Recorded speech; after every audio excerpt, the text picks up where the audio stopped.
The Roosevelt family in context, 1906 to 1916. In the waning light of an early Hyde Park afternoon, FDR and Eleanor Roosevelt pose on the porch of their family home. The air is thick with the scent of blooming wisteria, and behind them stretches a legacy pregnant with promise and burden. Born into one of America's most storied bloodlines, their 6 children would enter a world brimming with privilege, power, expectation, and loss. They came one by one between 1906 and 1916, a succession of arrivals that mapped onto seismic shifts, the approach of the Great War, the Roaring Twenties, and the shadow of Franklin's own battle with polio. But for these children, it was the personal that would shape their psyche far more than the grand arcs of history. The matriarch of the house, Sarah Delano Roosevelt, ruled like an empress. She moved through the halls silent yet imposing, ensuring that the Roosevelt name would carry its rightful weight, insisting on traditions, protocol, and public decorum. Anna, the eldest, once whispered to a friend that Sarah had patience like a stone, but warmth like rare summer thunder. Eleanor, navigating her own role between daughter-in-law and confidant, struggled to balance duty with desire, her own quiet yearning for agency often eclipsed by the demands of domestic life. As the children grew, they absorbed this tension, the pride of lineage and the sting of constraint. They were ushered into elite schools, Groton, Exeter, Harvard, preparatory academies, with orders to uphold but also subtly warned against shining too brightly. The Roosevelt name dazzled, but it burned too. Then in 1921, Franklin contracted polio, an illness that would redefine the family's axis. The president-to-be was no longer the unassailable patriarch. Suddenly, he was vulnerable, painfully aware of mortality. Eleanor, ever the caretaker, became a fierce, loving mother, especially to the youngest sons. But the older children, themselves on the cusp of adolescence, had to reckon with reconciling idol worship and responsibility.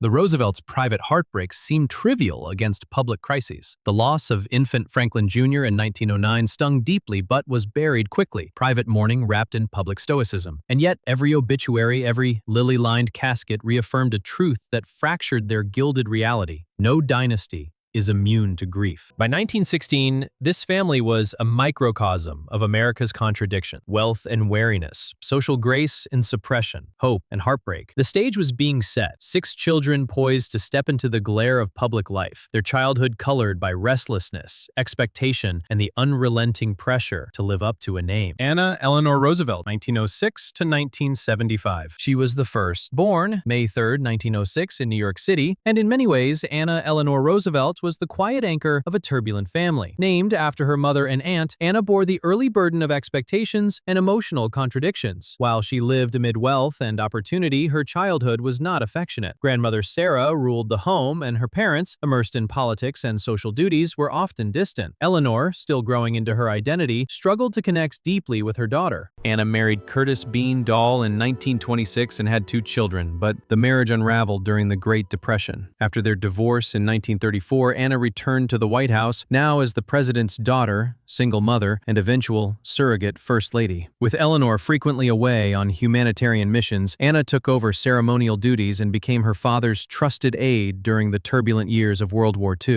In 1944, as FDR's health worsened, Anna moved back into the White House. She was there for meetings, major state functions, and intimate family discussions. She also held a secret. She knew Lucy Mercer had returned to FDR's life. When her father died in 1945, Anna bore the painful responsibility of telling Eleanor, revealing not only his death, but the presence of Lucy at his side. The emotional fallout strained their relationship for years. Eventually, Anna and Eleanor reconciled, even co-hosting a radio show. Anna later married Dr. James Halstead, moved abroad, and engaged in educational work in Iran. She remained a steadfast presence, using her skills in journalism and public relations to shape her own quiet legacy. Anna died of throat cancer in 1975. She was a daughter who lived in the margins of history books, but whose loyalty and steadiness helped hold the Roosevelt family together. James Roosevelt, 1907 to 1991. James Roosevelt was born on December 23, 1907, the first son of Franklin and Eleanor, and the child expected to carry the Roosevelt legacy into the future. From an early age, James was groomed for prominence. He attended Groton and Harvard, followed by a stint in insurance that laid the groundwork for what would become a life toggling between business, politics, and personal reinvention. He entered the White House in 1936 as a special administrative assistant to his father, unofficially overseeing communication between the president and numerous federal agencies. But his tenure wasn't without controversy. Accusations emerged that James had leveraged his influence to benefit his insurance firm. The scandal forced him to resign in 1938. Though it tarnished his reputation, it didn't break him. World War II provided James with a path to redemption. He joined the Marine Corps and became a decorated war hero, earning the Navy Cross and Silver Star for valor during the Macon Island raid. After the war, James entered California politics, serving 10 years in Congress. He championed issues like veterans' rights and public health, building a career that, while not without its flaws, was marked by public service. Yet his later years saw a surprising ideological shift. He endorsed Nixon in 1972 and Reagan in the 1980s. This alienated much of his family, especially his mother. Still, James defended his choices, claiming political allegiance should be to ideas, not lineage. James married 4 times and had 7 children. His personal life was often in flux, marked by divorces, financial troubles, and shifting loyalties. He remained active in public affairs, giving lectures and writing memoirs, including affectionately FDR, which painted a complex but affectionate portrait of his father. He died in 1991 from complications related to Parkinson's and a stroke, a Roosevelt to the core, complicated and unapologetic. Franklin Delano Roosevelt Jr., 1909. The first Franklin Jr. was born March 18, 1909, and died 7 months later from complications likely related to jaundice and endocarditis. His death marked the Roosevelt family with early tragedy, a small silent loss that echoed for decades. In 1914, they gave the name to another son, a quiet homage to a baby history barely remembers. Elliot Roosevelt, 1910 to 1990. Born on September 23, 1910, Elliot Roosevelt came into the world as a storm in the making. He was Eleanor's favorite, her emotional twin in many ways, but also the most volatile of the Roosevelt children. He didn't follow the traditional path. Rejecting Harvard, he dove into business and media, gaining a controversial position at the Hearst radio chain, an organization his mother detested. That role, and his cozy relationship with William Randolph Hearst, strained his bond with Eleanor for years. Elliot's early political efforts were marked by conflict. He opposed FDR's vice presidential pick in 1940, causing embarrassment to the administration. His relationship with his father was transactional, fluctuating between admiration and self-interest. In World War II, Elliot served with distinction in the Army Air Forces. He led photo reconnaissance missions and attended major Allied conferences. Yet his wartime memoir, As He Saw It, depicted FDR as pro-Soviet, drawing ire during the early Cold War. The backlash was swift, but Eleanor, ever loyal, defended him. After the war, Elliot's life fragmented. He tried ranching in Texas, breeding Arabian horses in Portugal, and even served as mayor of Miami Beach. He wrote over 20 detective novels, with Eleanor Roosevelt as the main character. Part homage, part therapy. He married 5 times, fathered 4 biological children, and adopted 4 more. Financial instability haunted him. He borrowed heavily, frequently defaulted, and relied on his Roosevelt name in both business and social circles. Still, he retained a charm that could disarm and a mind that could surprise. In his final years, Elliot settled in Arizona. He remained politically outspoken, writing editorials and defending his controversial views. He died of congestive heart failure in 1990. Of all the Roosevelt children, Elliot may have burned the brightest and the most unevenly. Franklin Delano Roosevelt Jr., 1914 to 1988. The second Franklin Jr. was born on August 17, 1914, carrying not just a name but a resurrection. His older brother, also named Franklin Jr., had died in infancy in 1909. This new Franklin Jr. came into the world during World War I and would grow into a man who exemplified many of the Roosevelt family's ideals: courage, intellect, and duty. He attended Groton, Harvard, and the University of Virginia Law School, following the well-worn Roosevelt track. But unlike some of his siblings, Franklin Jr. showed a steady, consistent character from a young age. When World War II erupted, he served with bravery and competence in the U.S. Navy, seeing action in the Atlantic and Pacific and earning the Silver Star, Bronze Star, and Purple Heart. He commanded destroyer escorts and was even present at the Casablanca Conference. After the war, Franklin Jr. turned to law and politics. Elected to Congress in 1949 from Manhattan,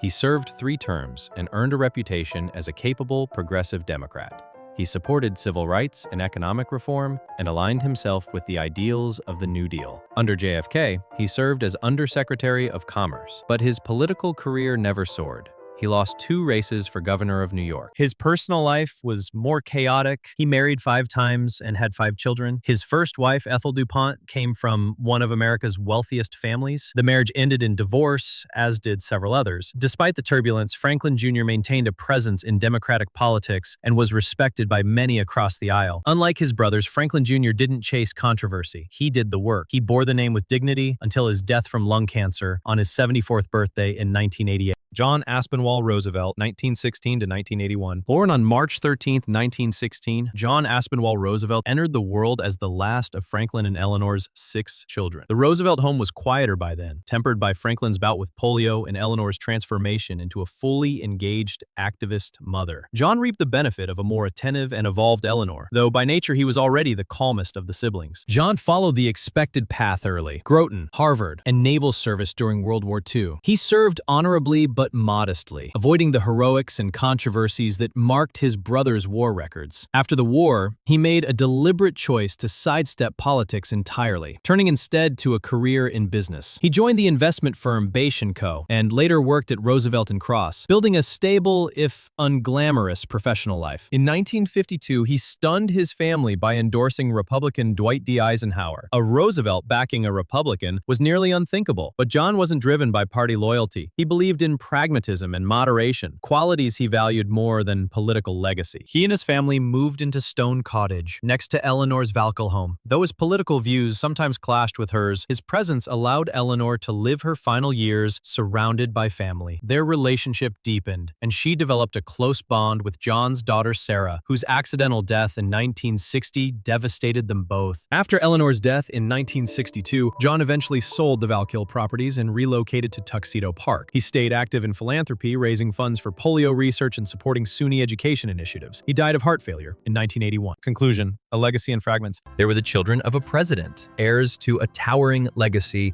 yet none of Franklin and Eleanor Roosevelt's 6 children lived uncomplicated lives. Each bore the Roosevelt name like a badge and a burden. Some clung to it, others tried to run from it, a few even tried to reshape it. Where? Anna, ever the dutiful daughter, carried the emotional weight of both parents. James reached for power, stumbled into scandal, and veered into political contradiction. Elliot chased freedom and recognition, but could never quite steady his soul. Franklin Jr. fulfilled expectations, then quietly fell into obscurity. John defied party lines, built a quiet life of philanthropy, and stood by Eleanor when others would not. And the first Franklin Jr., whose life ended almost as soon as it began, left a silent scar none of them ever quite named. Together, they tell a story that is more than just an epilogue to American history. It's a mosaic of familial strain, public pressure, unfulfilled dreams, and brief, beautiful acts of defiance or loyalty. The Roosevelt children remind us that legacy is never inherited in one clean piece. It fractures, reshapes, gets lost, and sometimes is quietly carried forward in unexpected ways. If this journey into the quieter chambers of the Roosevelt legacy moved you, share this story with others who believe that history isn't just made by presidents, but by those who live in their shadow. Subscribe for more untold stories, and leave a comment. Which Roosevelt child's life surprised you the most? What does it mean to inherit a name that shaped a nation?